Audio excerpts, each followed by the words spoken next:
I want to thank my special guests, Dr. Sherman and Mrs. Shirley Kwan, for coming and sharing their story with us. So this is the first event, and I just want to give you a little background behind it. My name is Diane, and I'm the Social Studies Director for the Mississippi Department of Education. So to give you some background for living history, I have 3 ideas behind it. The first idea is I was a teacher in the classroom, and professional development sucks, for a lack of better word. I had 2 questions. Why is this for me? And 2, why didn't they bring snacks? So I wanted to develop professional development with social studies teachers in mind, to make sure that it's relevant, to make sure that we're teaching history that's inclusive and that's accurate, to have as many stories as possible so that we can tell a complete narrative. The second idea behind living history is I want this to be able to share learning experiences, right? Where principals, people of the community, teachers can come together and learn. And the last idea behind it, oral histories is something that's very dear and dear to my heart. So I want to make sure that we keep this tradition alive. So before we start, we have a moderator. This is Laura Boughton, and I'll read her bio. Laura Boughton was a high school social studies teacher for 27 years. First at South Panola High School and then at Oxford High School. She taught U.S. history, world history, African American studies, and Holocaust studies. She is currently a program coordinator at the William Levine Family Institute for Holocaust Education at the United States Holocaust Memorial Museum, and she lives in Oxford. And I will give her the pleasure of introducing our speakers. But before we begin, Dr. Hong, Mrs. Kwan, this is a safe space. So if you could do this one thing for me, be open, be candid, and make history come alive for us.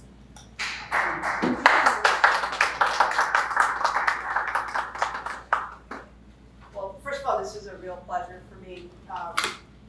As Diane said, I taught high school for 27 years, and I think in history that the greatest way to connect students with the real history is that personal story, that personal voice, and I sought that always when I taught. But when you have them in your community or near in your community, it's just a golden opportunity to really, really broaden students' understanding and connect with that history. So I am so very honored to be here and represent teachers in Mississippi. So first I will read Dr. Hong's bio. Sherman Hong was born in Greenville, Mississippi during segregation as an investigated blind Chinese came to Mississippi in the mid-19th century.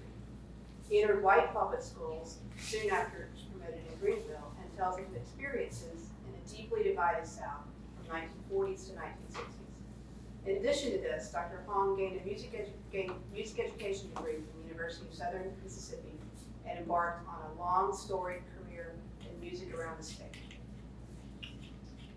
Also, we're pleased to have Shirley Kwan with us. She graduated from Delta State University in Cleveland with a music degree. She taught music in Fallon, Nevada, 2nd grade at Farmington, New Mexico, and kindergarten in Dugway, Utah. In 1968, she returned to Mississippi and went back to college to get certified to teach school in Mississippi. She was hired by the Sunflower County School System in 1973. Her first teaching job in Mississippi was as a remedial reading teacher at East Sunflower School in Sunflower, Mississippi. The next year, there was an opening in Moorhead to teach 2nd grade at East Moorhead Elementary School. She stayed at that school until retirement in 1998. While there, she taught 2nd, 3rd, and 1st grades. The name of the school was changed to James C. Rosner Elementary School to honor the retired principal of the school.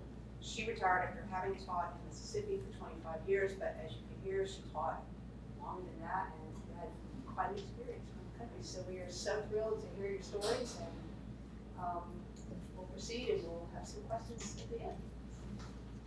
He's the man. You know, The what? I said, you're the man when you question. It doesn't matter. Go No, ahead. I think it's interesting to hear why Shirley went out to teach in New Mexico. She was taught, first job she taught was general music in the Navajo reservation in New Mexico. Because, why? The Chinese were not allowed to teach in Mississippi at that time. So that's basically why she had to go. I didn't find out about that till later, when they told, that's why she had to go out. Now, as for me, I was lucky. I had good teachers who took care of me and cared for me. When I went to Southern as a music major, which was unusual back then, I had professors who took care of me. They cared for me and they nurtured me.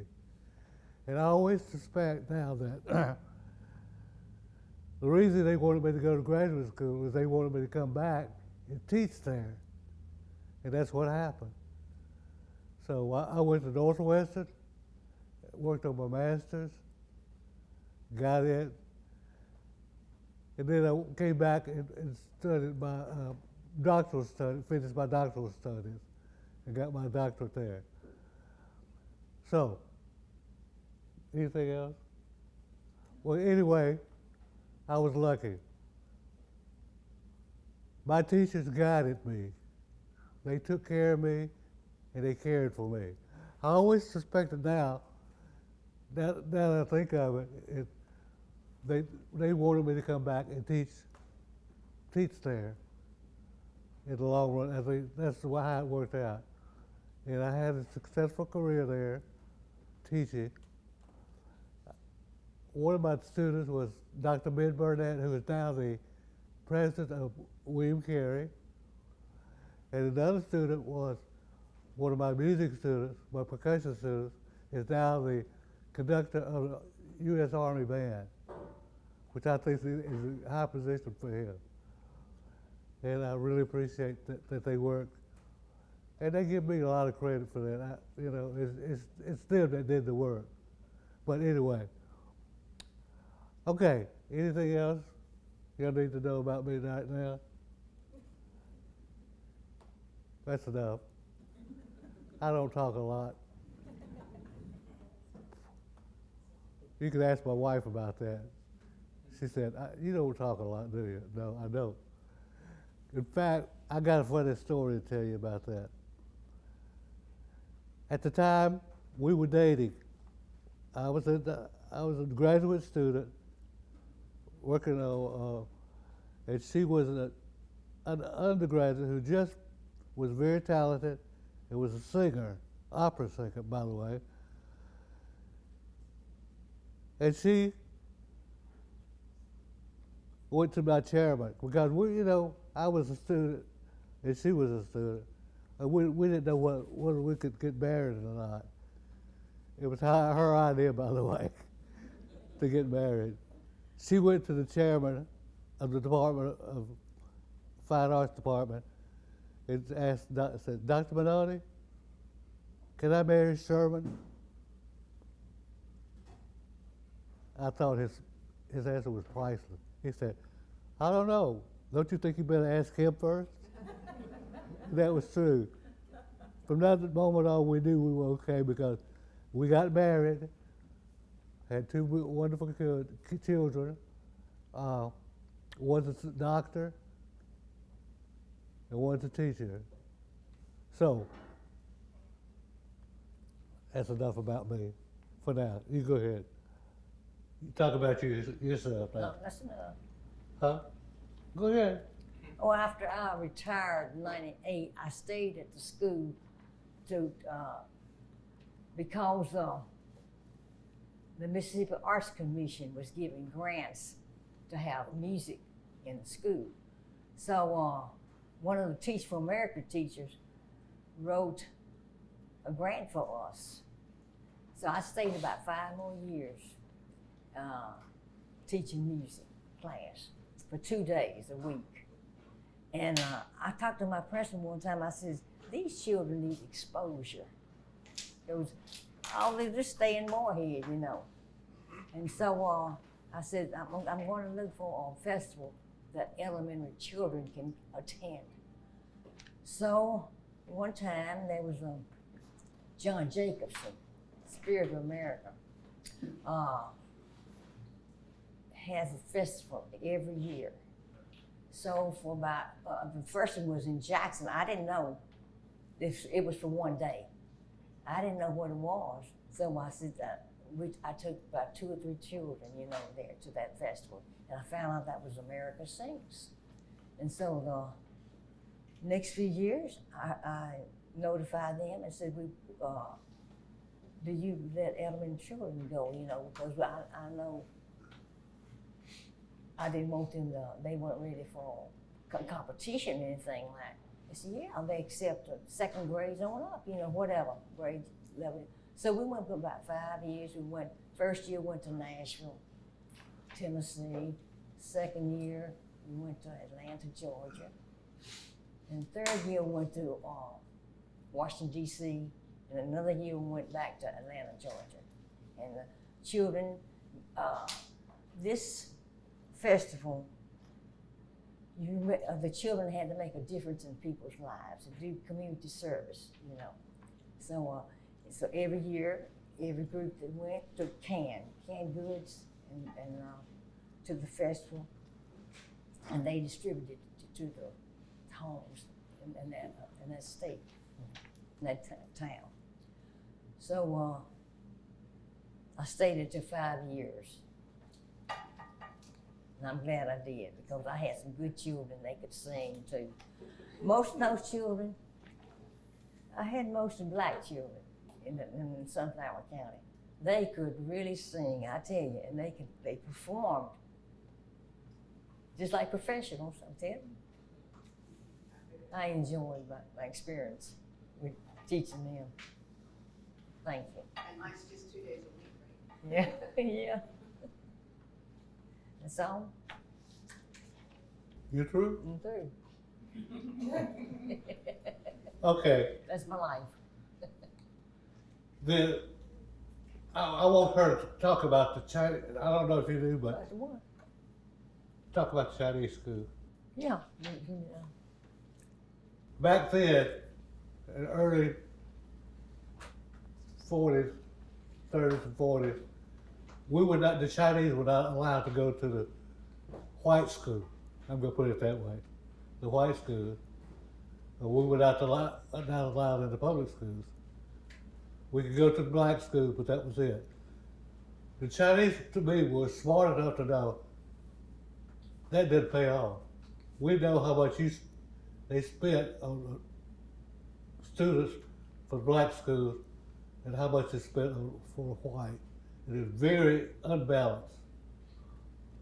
I saw a figure the other day when I was reading a book about Rosedale, Mississippi. They were talking how much they spent for the average black student. They paid like $1 and something a year. And for the white school, they'd average like $20-something. So that was very unbalanced. So no wonder they sued, the Loves sued about the education. If you haven't read the book, you need to read it. It's called, what's the title of the book? Borders. Oh, water tossing boat? Yeah, Water Tossing Boulders, yeah.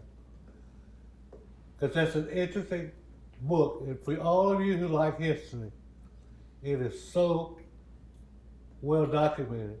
They give people you don't know, I've never heard of, like Brewer. I didn't know he was a governor back when we took Mississippi history.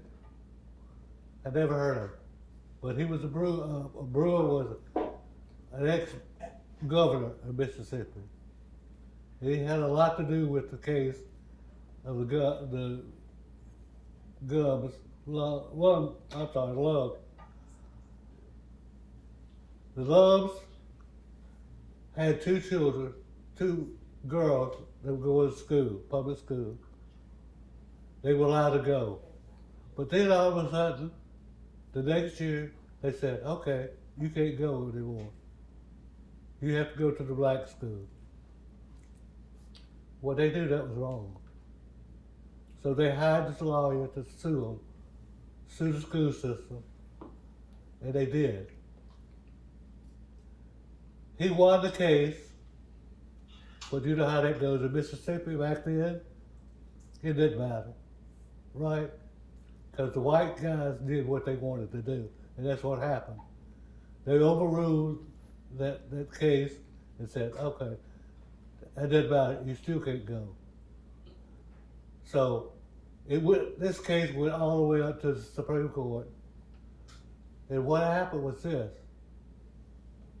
Supreme Court basically said, okay, Mississippi is right, you can't go. So what did they do? They actually justified segregation for the rest of the time. So you don't know about that, but you read those facts in that book, and you find out a lot of the history of that. I find it interesting that some of the members of the Supreme Court had to do. One was ex-president of the United States. So what did he do? They said, okay, Mississippi, you're right. You got a right to say they can't go to school there. So what did they do? They said, okay. They, by law, said, okay, then you got a right to do that. So that's your law now. So it wasn't until later that this was overruled. Now, I suggest that you get the book because it's so interesting, especially if you don't know a lot of Mississippi history, which I thought I knew history, music history. I'm sorry, history, but this author brings out facts that you never heard of. About the lawyer, Earl Brewer. I didn't know he was a governor, never heard of him. But he was a governor, ex-governor, and he took the case. Why? Because he needed money. He didn't have any clients because after he became governor, they kind of shunned him for some reason. I don't know why. I'd have to read up on that. Why did they shun him? I don't know.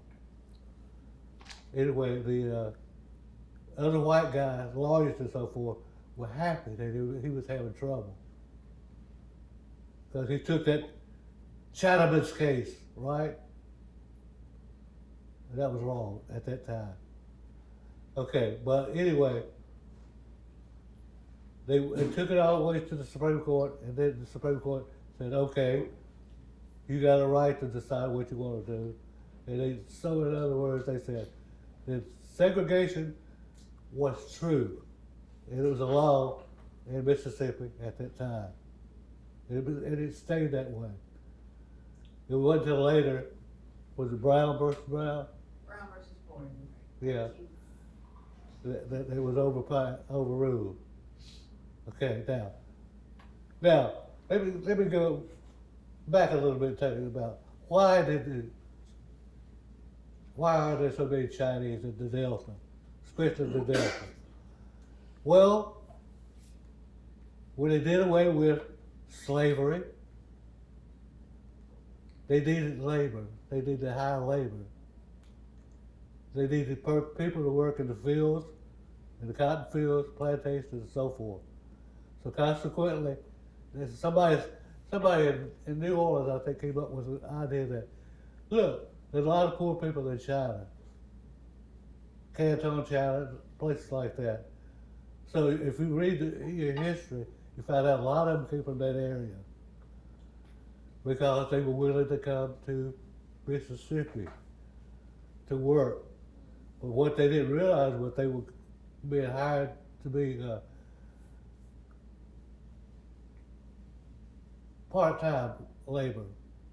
Well, work on the plantations for sharecropping. And that, I don't know if you know anything about sharecropping, but that's a pretty tough way to make a living. Okay, so this is why they needed those laborers. So they came up with the idea to go back to China and get those workers because they could be hired cheap labor. And that's true. Why? In China, economic times were very, very tough. For example, my father came from the Canton area. he was one of 10 kids. And they had a hard time because they had less than an acre to grow food, and that was it. So consequently, of the 10 kids, only 3 lived the rest of their lives.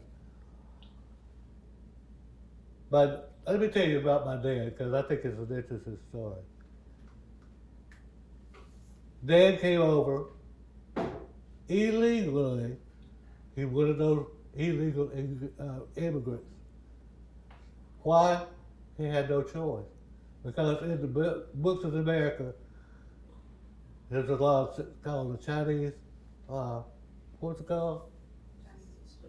Exclusion Act, where they wouldn't allow the Chinese to come in. Okay? So he had to come in illegally. He came through San Francisco illegally.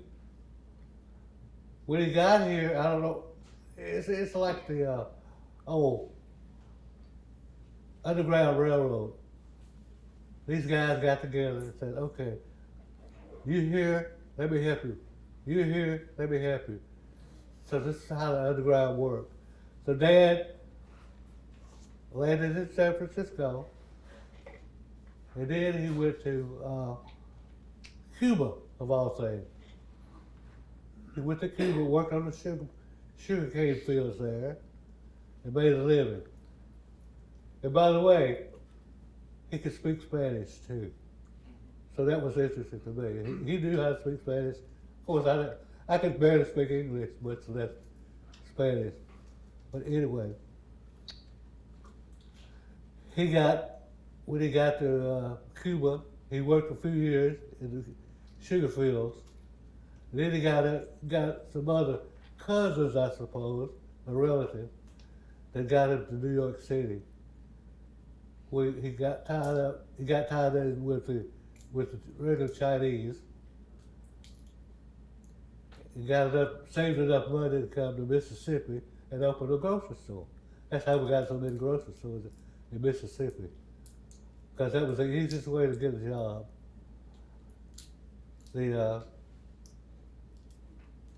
y'all don't know the system, what happens is in Mississippi they have the plantation system, where you agree to work as a sharecropper as long as you bought the groceries and stuff from the plantation owners. Okay, so that was unfair right from the beginning. And I think the Chinese got smart enough to know, well, this ain't working out right. This is not right. So they started saving their own money and started buying having grocery stores. And one thing that won favor with the blacks especially was they extended credit to the black sharecroppers. Because they knew the sharecropping system, money system, commissary system wasn't working out for anybody but the owners. Okay, so the Chinese extended credit to them and won favor with the black crowd. Now, as for, I mean, things weren't great, but they were better because they could control their own lives now. Now, even in the middle part of the century, 18th, 19th century, things were unfair. You know, there was a law that said the Chinese can't come except the Exclusion Act unless you were a scholar or merchant, certified merchant, or something like that. Okay. I know one case in Vicksburg, Mississippi, where the Chinese guy wanted to go back. I don't know if he wanted to go find a wife or what, but anyway, he went back to China, but he had to get affidavits, lawyer affidavits to say, you are a citizen here, you've been here so many years, therefore you can come back. Otherwise, they could not come back. 'Cause I don't know if you know, if you do, that the Chinese, when they were allowed to come, were not allowed to bring wives. They had no way of bringing wives. It was single guys only. You know, that's not very good for the morale for the guys. But anyway, that's what happened. Now, I suspect that's, I don't know what about my mother's parents. I don't know how they got here. I never heard that story. But they were here in Rosedale, Mississippi, and lived there. At the same time that the Loves did, they brought the case about the segregation. But anyway, my mother had to go back to China to get an education, believe it or not. The education system in Mississippi was not great at that time, nor was the feeling that you could get a great education here.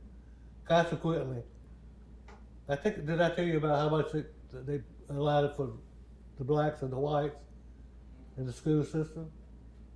I think I did, okay. But anyway, it was very uneven.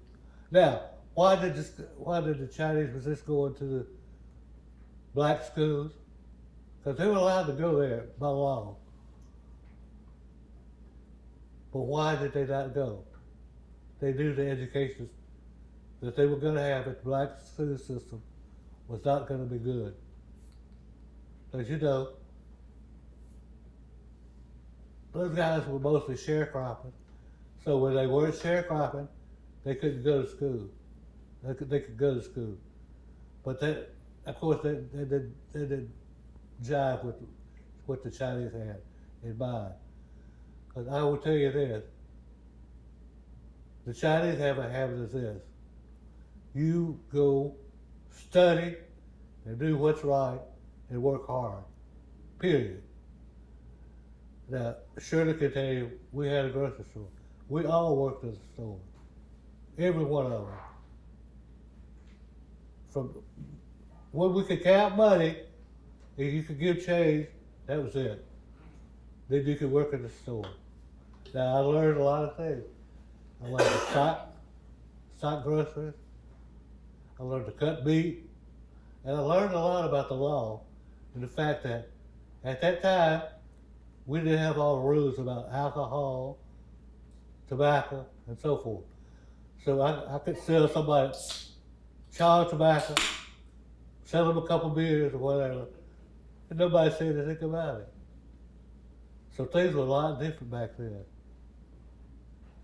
So anyway, but mainly what they stressed, what the parents stressed to us was study hard, do what's right, and we did. We did not have to be told, go study. You got a test tomorrow, go study. No, you didn't have to tell us, we do. As for a special characteristic of me, I think I told you that when I went to Southern USM as a music major, of course I was the only Chinese in music. And I think all my white friends want to know, well, tell us some cuss words in Chinese. You know, and I did tell them, SOB, Kai-Dai, you know, stuff like that. But harmless, you know, because we used it when we were marching, doing the drill or something. With a friend, he'd come out to see me, marching, and he'd see me. We say, hey, Kai-Dai, you SOB, you know, that type of stuff. But that was all in fun. Now, did I tell you about Billy, my wife? Okay. Pretty soon, things changed in the world. race relationships were better. I'm a big fan of that because they're becoming better. Billy was a very talented singer, and she went on to win metropolitan auditions as a soprano, as a singer. She, I don't know how she got tied up with me, but she did. Oh, I know how. She came in one day and said, I had a percussion ensemble. I started a percussion ensemble. And she came in and said, I want your date. You know, we had to sign up for concert dates, recital dates. She wanted my date. I said, no, that's mine. And she insisted that I insisted, no, it's mine. So you know what happened was neither one of us did our recital. But that's the way it goes. But anyway, there's a lot to the story about how we got together. I don't know how she got with me. Because, you know, I was quite different. I was quiet, laid back, and she wasn't. If you knew my wife, she's very outspoken. That's why I told you when she went to the dean and said, can I marry Sherman? And he said, don't you think you better ask him? I said, okay, we knew it was okay then. Because you know, I was faculty and she wasn't. She was just an undergraduate. But anyway, after that we knew it was okay. So, in fact, a lot of the faculty came to the wedding. So there was, you could tell things were changing back then. Okay, now, I should have known I was in trouble when, as a graduate student, the dean took a bunch of us students on a trip to Europe. We went to Italy, tour of Europe and so forth. And then all of a sudden, I got a telephone call. It's from Billy. She found the number of the tour and got it from somebody. I don't know who she got it from. But she called me in Europe. I was in Capri, Italy. But she found me there. Well, that's about what I should have known. I was trapped then, wasn't I? Didn't have a choice. So I knew she liked me then. But anyway, that's what happened. So that's just a personal story I wanted to tell you about. She always took the bull by the horn. She really did. She did know, well, she wasn't afraid of anybody. She could tell anybody off if she wanted to. Some of my best friends in Hattiesburg, when we were both teaching, were blacks. In fact, I had a black student went to Boston University, and he told me he feels much safer in Mississippi than he did in Boston. Why? He didn't have any trouble here. Everybody respected him as a teacher. And that's where it went. So,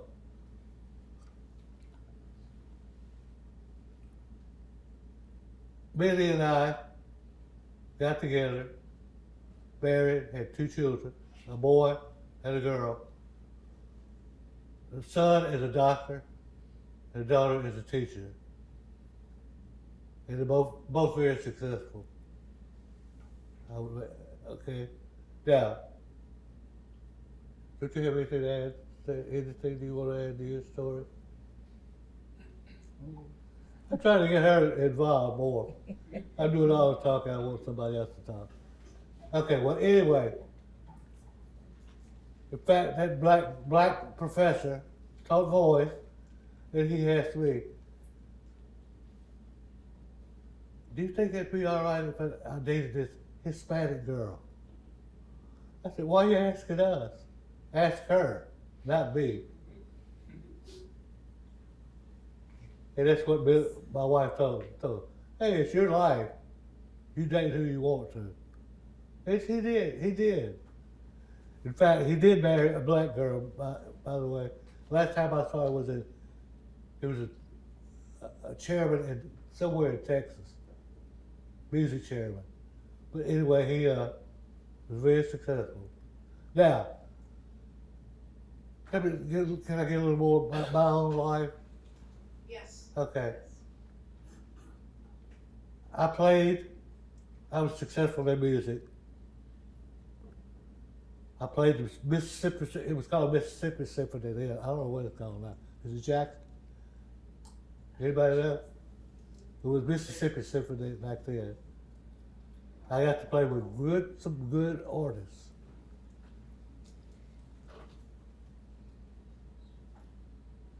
Baristikoff, you've heard of him, the dancer, ballet dancer. And on the coast, when I played in the Gulf Coast Symphony, I'm sorry, Mobile Symphony, I got to play with, who's the famous Italian opera singer? Pavarotti. Pavarotti. He came and did a concert with us. I mean to tell you, that man could sing. Now, the thing I was most proud of was one day when my parents had retired. They had enough of that store, grocery store, I don't blame them. But anyway, they came to Jackson to a concert that I was playing on. And what she got to see was a great concert. Ellington.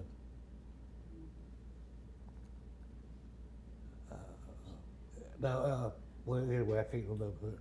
But I got to play some good shows in Jackson. The hardest show I ever played there was, believe it or not, the Disney show. Why? Because they had one piece they had, you had to play watch tub. You know, that type of stuff, for noise and effect. And that thing went on for 5 minutes. By that time you couldn't keep the tempo at all. I was just kind of like that. Okay, but anyway, so I learned a lot. Now, Millie had enough gumption to do, she didn't care what she would. She said, do something. I said, okay. They said, could you play the organ for this show? It was a rodeo. You know, she never played rodeo before, but she said, okay, I'll do it. She played keyboard for us. She couldn't play keyboard with a flip. She could play a few chords and stuff like that. And that's what she wound up doing. But she played rodeo, which was funny to me because she didn't know anything about rodeos. Then one time we did the, what's it? I can't remember the name of the guy who did the act, High Wire Act, what was it? You remember?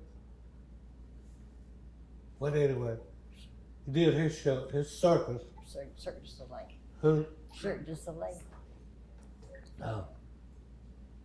Well, anyway, she did that too. It was funny because she just made up stuff. What else could you do? But they didn't care anyway. Because it's one of those little circuses where in one end zone you had the elephants. In the other end zone you had some other animals doing some kind of trick. So I was playing percussion, playing drums. I had to keep up with both. Had to look both sides of the act to see what was going on. So one time I'd have to hit a cymbal, next time I had to hit a tom-tom or whatever. So the circus was kind of, it was different, but you learn a lot from it. I think that's what made me so versatile when I went to the regular symphony orchestra. I learned a lot of literature that way. Played a lot of operas, shows, and a lot of acts, which I was thankful for. Because it did me well as far as my education goes. Future Mildred. Huh? Future Mildred. Oh, it went off. See what? Picture of Millie. Oh, it's Millie. That's my wife.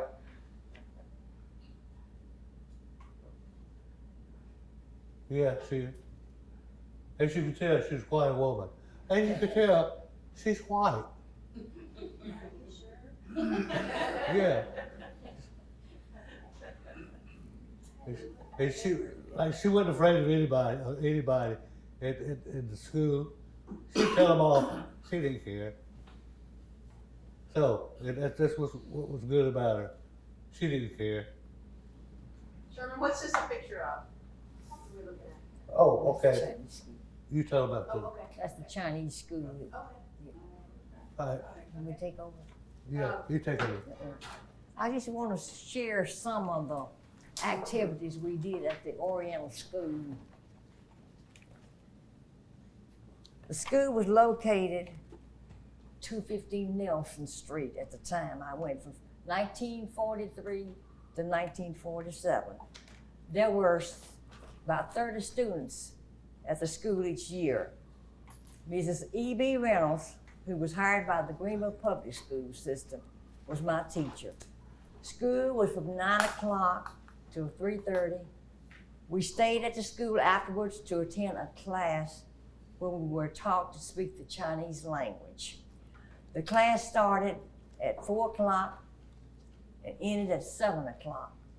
Mrs. Wu, who was hired by the Chinese parents, taught us how to speak Chinese and write Chinese words.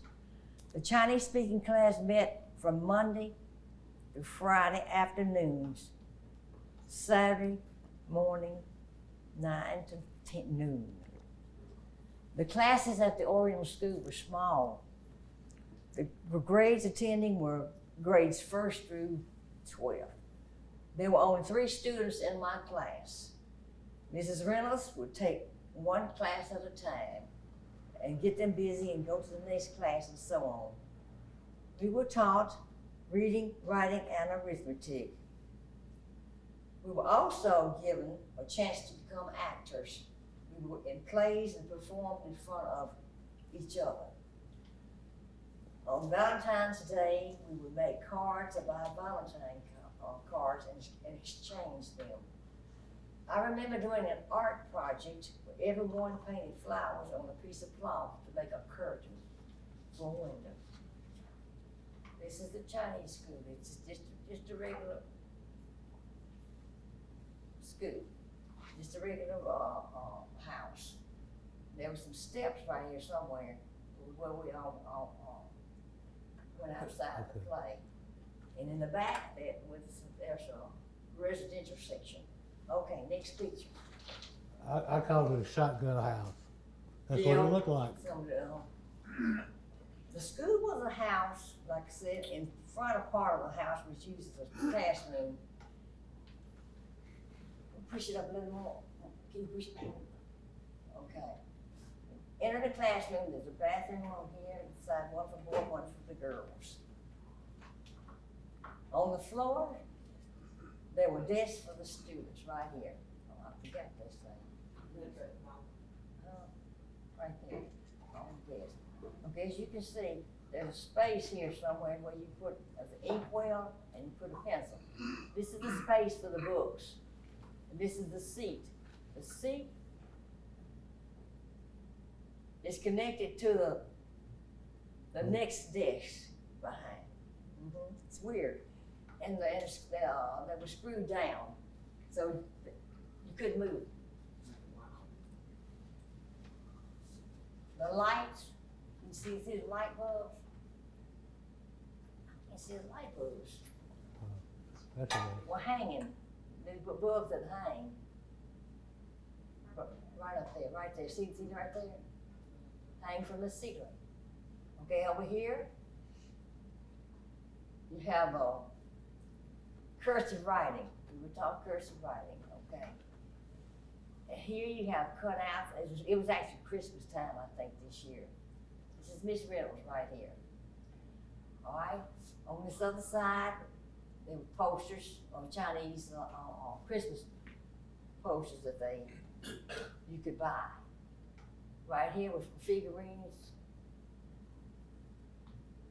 of Christmas scene, a nativity scene. There's a globe right there. There's this right there. Oh, on this side, there's decorated Christmas tree.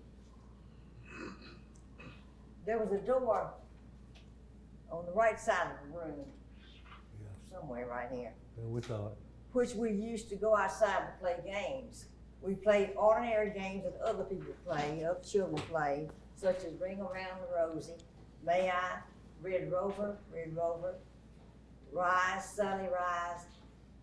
There's a seesaw out there, or we played basketball, or similar games like jumping rope, hopscotch, or swing on a swing. All right, next week, the levy.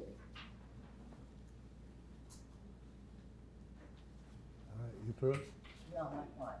Oh, No, not that one. Forgot that one. The levy first.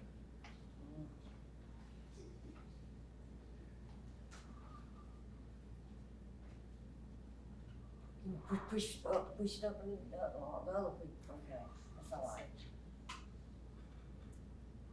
Down a little bit, down more. Other pictures. I can't get that one. Okay. The school was by the levee. That's the levee right up here. yeah. Since we all worked in the grocery stores, we all had access to cardboard boxes. We would bring cardboard boxes and cut them to make a sliding board, and we could slide down the levee. Imagine sliding down the levee here. Okay, we had so much fun. That was a lot of fun. It was. Okay, right up here is a road. People that come could drive from on Nelson Street, could go up the levee that way. They can drive down. Okay. Okay, yeah. Some of the kids bought bicycles.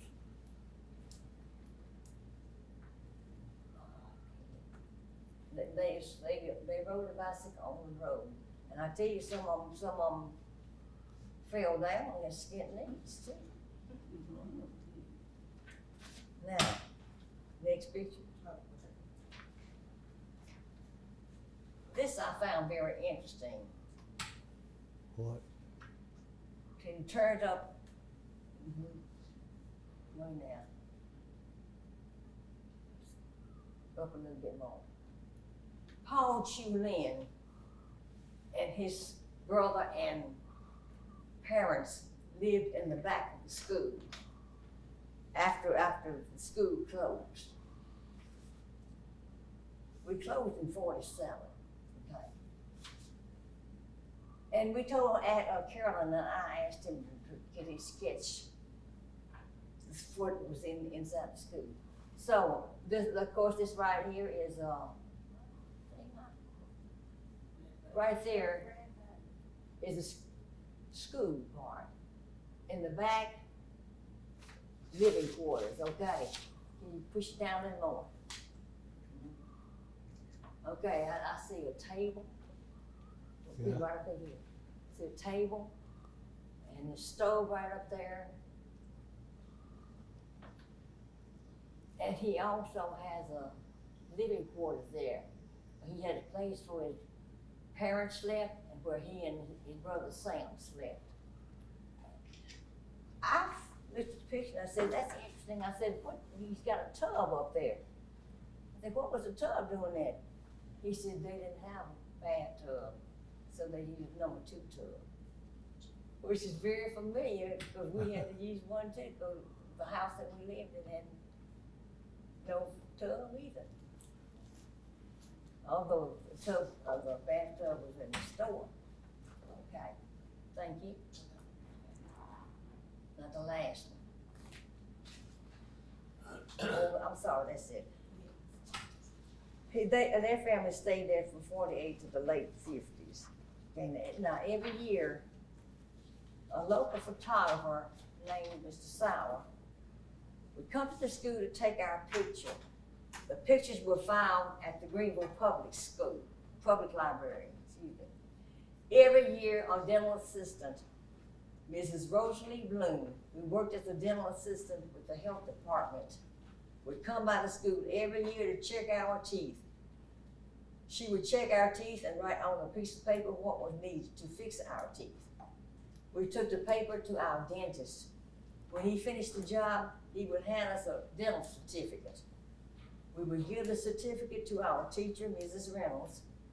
When there were 100% dental certificates handed in, the whole school were treated to a movie. And the movie I remember the most was The Arsenic and Old Lace. There was one scene in the movie where Peter Lorre goes downstairs with a body. I got scared and went H-O-M-E, home. When the movie was over, everyone looked everywhere for me. My sister got a surprise when she found me at home, but she never let me forget it, though. I have many fond memories of attending the Chinese school. This was a part that helped me to be who I am today. In 1945, the high school and junior high school students were allowed to attend the public school in Greenville. In 1947, the Washington County School Board allowed the elementary children to attend the public school. This meant we no longer attended the oriental school. This meant that all the Chinese students would be separated, and since we had to attend our neighborhood school. However, we did get back together when we got to junior high school. In 1947, I attended court school, which was right across the street from the Oriental School.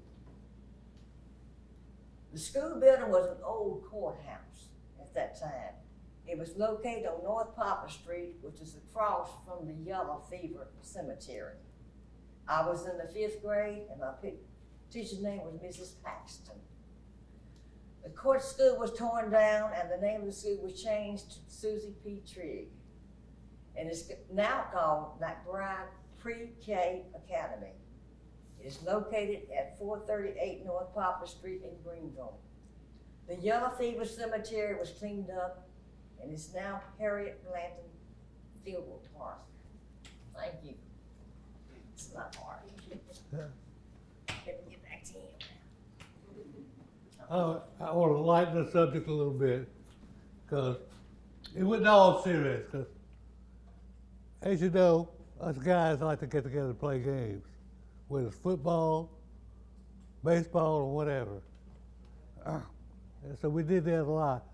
Only problem was, at that time, the blacks could keep cattle next to the levee. So that's where we played.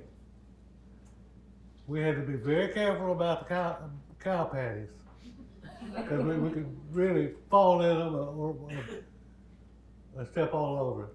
But I gotta tell you, this was what was interesting as far as breaking integration and segregation. On certain days, certain Sundays, I don't know how people found out about it, but us guys would get together and play football or softball or baseball. Pretty soon, if you know Greenville, there's a levee there right next to the river, okay? People would drive up, park on the levee, and stay and watch the ball games. Stay the whole game and watch. That was interesting to us to see all these people. You know, remember we were still segregated back then. But here they were watching all these us kids play, black and white. We were mixed race as far as games goes, so it didn't matter. But what they did was they were really interested in watching the ball game and said that we were having fun and we were having no problem. So I don't know if that taught a lesson to the adults or not, but it did to us. We got along, and that was the main thing. I had a lot of black friends, and I had a lot of white friends. I learned a lot from each race. And you find out pretty soon that everything is, you're just friends, that's it, people, okay? And that's what's wrong with the world now, right? you forget that people are people. What? I'm in the way? Okay. Anyway, that's one lesson that we need to emphasize to the kids today. And you know, that's right. If you watch things in the world today, it's the young people that get things done. Now that's old fogies. Because we're stuck in our ways, they're not. And they get a lot of things done. Which, I'm not gonna get political here, but I will. Which I think is wrong with the world today. These old guys are running the world, and not the younger minds, more willing to accept what's going on in the world. So that's the preaching for today, okay? But anyway, I really believe that it's the young people that need to take charge of everything, most things. Okay? Any questions there? We have some questions that some teachers have submitted, but I also have a question about the grocery stores. There were a number of Chinese grocery stores in Greenville, right? And I know that it played a particular role for Black families there, and it was very useful given the situation you described with sharecropping. What about whites in the grocery store? Was that like in the grocery store it was integrated, or was it some of the grocery stores had more white clientele and sometimes more No, black clientele? it was a mixed clientele. Okay. But mostly, well, whoever could afford to go to the grocery store, that's Right, it, right. basically, yeah. I remember there were a lot of stores that were in the black neighborhood, period. Others in the mixed. Now, I was fortunate that when I went to school, everything was fine. Because, you know, when you hear about the other side of the tracks, that really is true. In Greenville, when you go across the tracks, railroad tracks, you get into the better part of town, like the white section. That's where the rich folks, we always say they were the rich folks. Well, it's true to a certain extent. They were in a better neighborhood than we were. Better housing, better education, I think. Anyway, but that's basically it. And where did your family live in relation to that? We lived, Track or? that's interesting. We lived in a very descriptive neighborhood. It was what I would call a mixed neighborhood. We had blacks, we had whites, had Jews, all kinds of races. And they were all my friends. We played sports together. We didn't fight, we just played sports. Because basketball is basketball, football is football. You know, that type of thing. And that's all we worried about. So, in fact, our grocery store had a big open field next to the store. And we played football all the time there, touch football. So that was fun. That's when we weren't working in the store. Okay? So there was time. Now, I'm not trying to say that all we did was work. No. We had time to learn other things. I went to stock car races, went to baseball games. In fact, we had a Class D baseball. I don't know if they even have that anymore. Class D baseball league. Greenville Bucks played there. Some of you wouldn't remember that. But you know, I go back a long ways. I have a long memory. What? You laughing at me? No, we're laughing with you, Sherman. You all feel free if you know something particular that would be interesting. Well, I know You that. I'm sure that they have.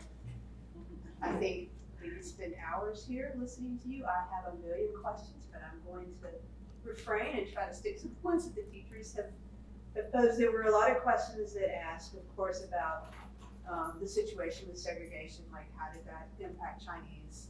And I think you've talked a little bit about how that played out with the school. Yeah, I think most Chinese accepted it.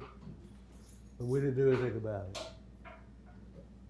But at the same time, we were accepted more easily than the blacks were. In fact, it's interesting to me to talk about my neighborhood. We were basically blue collar. I remember Salvation Army coming around playing that music and singing all the time. Across the street in our neighborhood was a trailer park. Now this was basically during World War II or before, and we had a lot of military students there. We learning how to fly at the air base. So we were influenced by those people. They came from all around the country.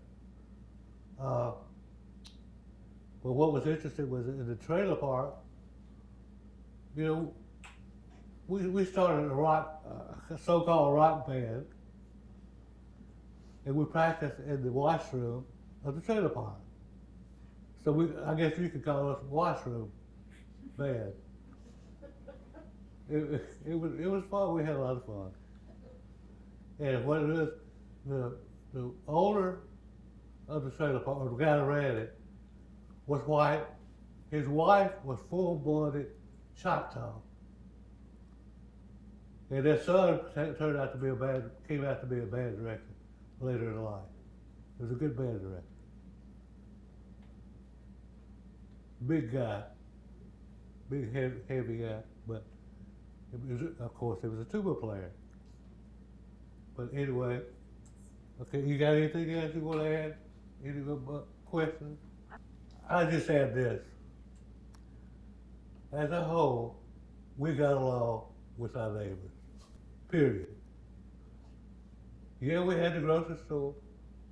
We had to work hard at the grocery store, cutting meat and all that kind of stuff. But that was also when you could buy bread for what, 10 cents a loaf or 15 cents a loaf? You can't do that now, can you? No, you sure can't. Because I'm always amazed at how much prices are now.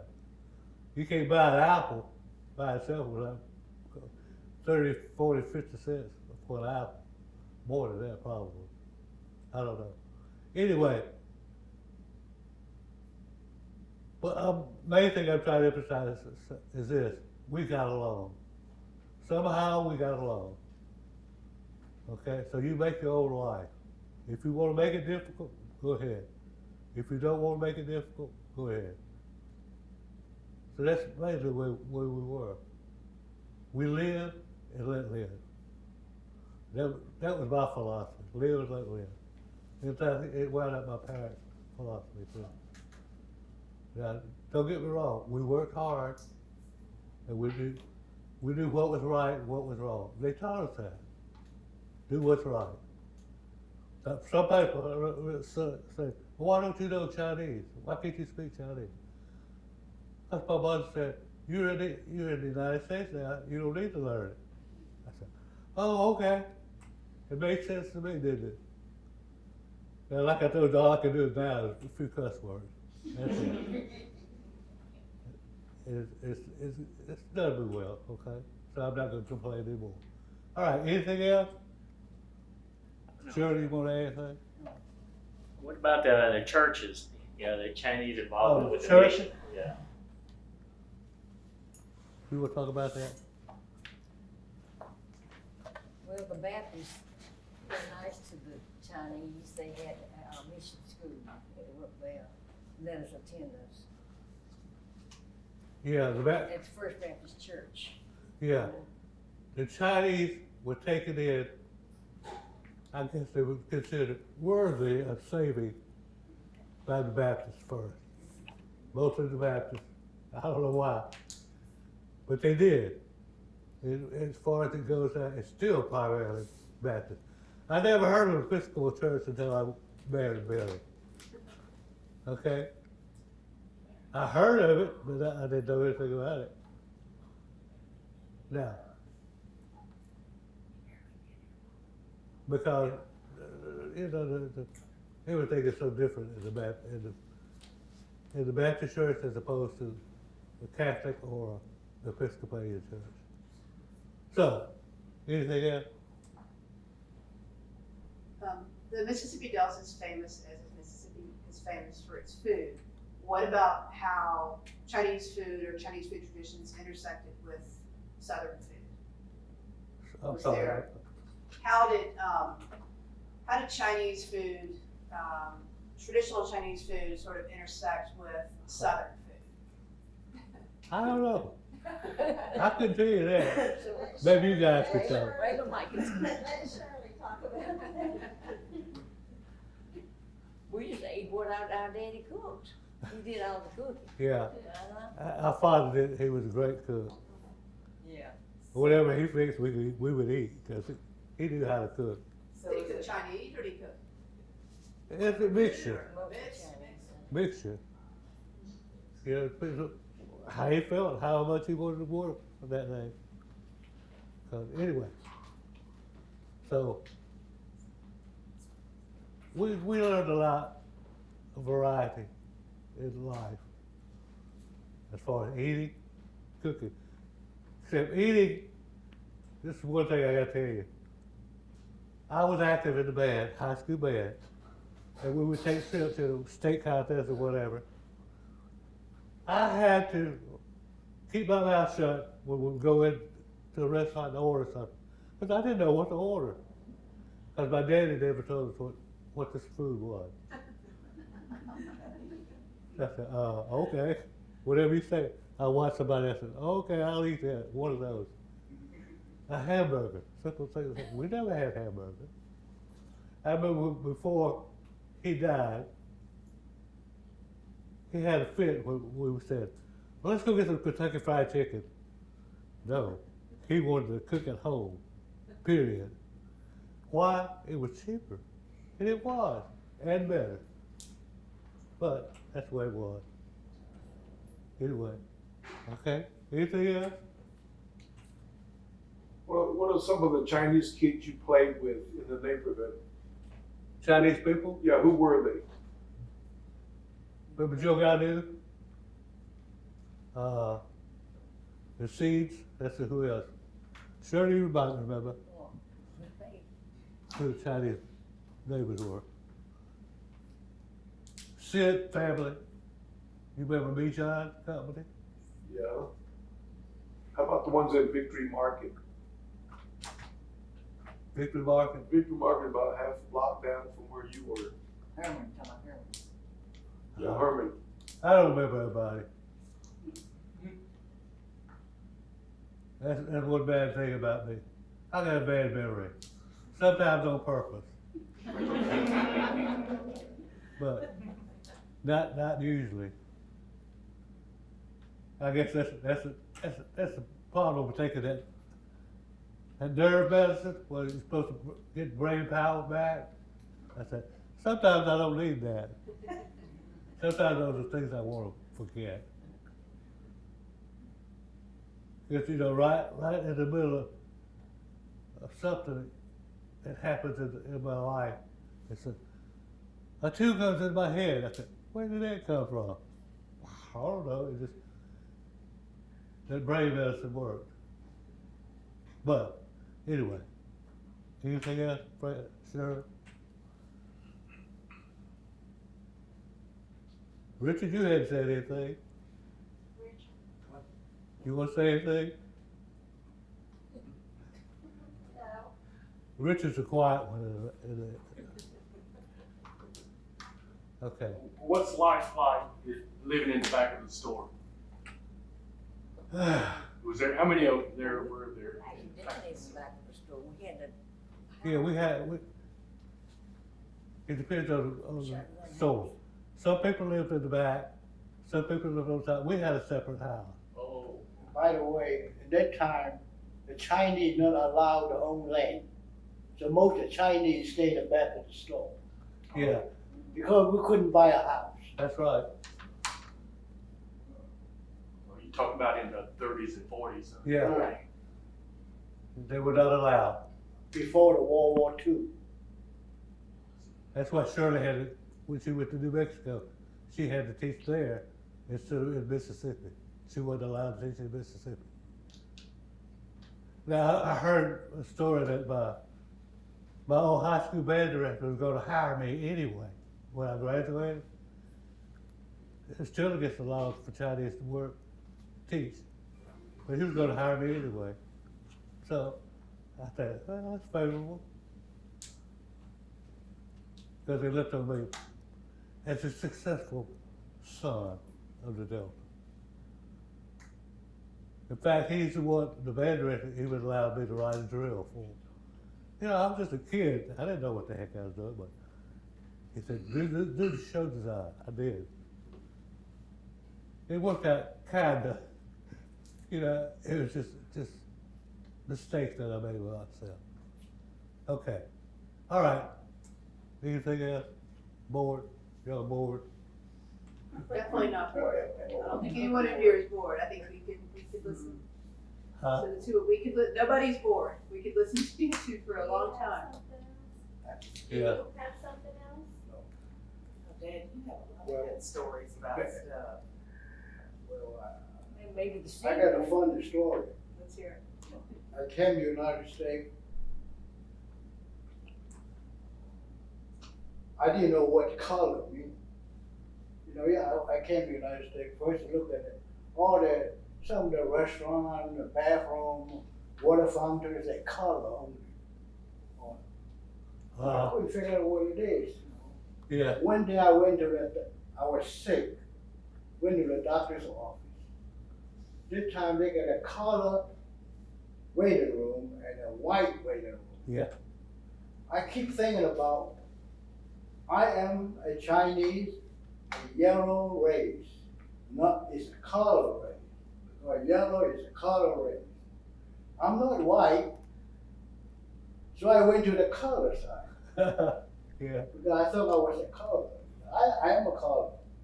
So I went to the color waiting room, and pretty soon the nurse come up. Hey, you in the wrong place. I said, what? You are not in a color room. You go to the white room, waiting room. I never forget that. Yeah. You go to the white side, not the color side. Because, Okay, one last story. so I went to the other room with Yeah. the white people waiting for the doctor. When I was in elementary school, I had to have an emergency appendectomy. My doctor was white, but the hospital was black. And my room in the hospital was outdoor and screened-in porch. And that was it. I had to stay there for 3 weeks. But we weren't allowed to go to the white hospital either. Back then, Where was that located? in Greenville. I mean, what part of Greenville? Was that on Alexander Street? I don't know. Or, I mean, Broadway? Was that on Broadway? No, it's past that. But anyway, that's where it was. But anyway, you know, after a while you say, well, that's the way it is. Unfortunately, I've accepted that a lot. But I've always tried to get along, you know. All right, anything else? Thank you very much for hearing our story. Thank you so much. This has been terrific. Thank you.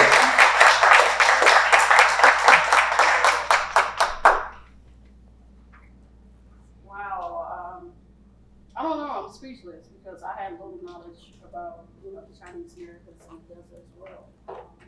Born and raised here in Mississippi, did not get that in school. So this is important that we have events like this to make sure that we include as many of these stories in our classrooms in Mississippi history. Of course, thank you for coming out. First, I definitely want to thank God for giving me this opportunity. I thank Dr. Sherman and Mrs. Kwan for agreeing to come. I know it's a long way, and I really appreciate that. I want to give a special thank you for my team for coming. Mr. Johnson, this is our math director for MDE. Dr. Gaylor for his absence. Ms. Shanette, all want to thank my husband right here, my family, my daughter. Yeah, sorry about that. He helped set up. My best friend who is shy, Miss Gabrielle Anderson, one of the best English teachers in the state of Mississippi, dare I say in the United States. Thank you, Mrs. Laura Bowson, for driving all the way from Oxford to be My with us. pleasure. We have people all the way from Meridian, Miss Reed, Birmingham. She visited. I just thank everyone for coming out. This is just series number 1, episode number 1. We have something scheduled in October, so keep your fingers crossed. I don't want to let the cat out the bag, but hopefully we can lock that down for you guys. Get cookies, get drinks. Thank you for coming out. I hope I can see you again in October. And thank you again, Mrs. Kwan. Thank you.